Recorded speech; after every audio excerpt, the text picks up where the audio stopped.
د 1401 مالی منځني کال بودیجه تصویب شوه.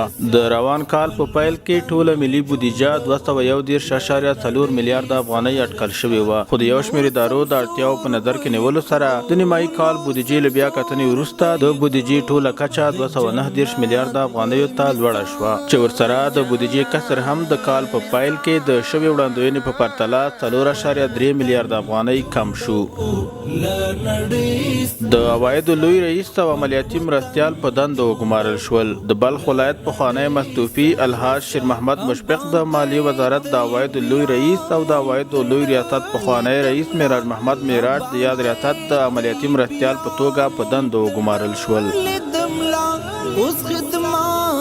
د قشتېپې کانال لومړي پاس چارې څه باندې 40 سلنه بشپړې شوي دي. د مالیې وزارت اړوند د ملي پراختیا شرکت له لوري د قشتېپې کانال لومړي پاس رغنیزې چارې څه باندې 40 سلنه بشپړې شوي دي.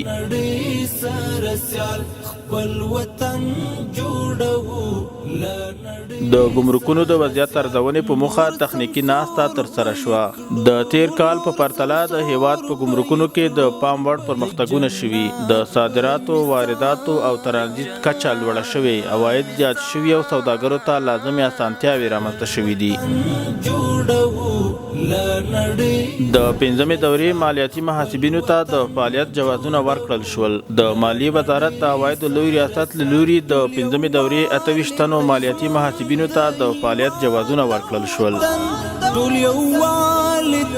د غوري سمنټو فابریکې د تولیداتو خرڅلاو چارې خصوصي شرکت ته وسپارل شوې. له کورنیو تولیداتو څخه په مناسبه بیه د ګټې اخیستنې په موخه د مالیې وزارت اړوند د غوري سمنټو فابریکې د سمنټو پلور یو خصوصي شرکت ته په قرارداد ورکړل شو.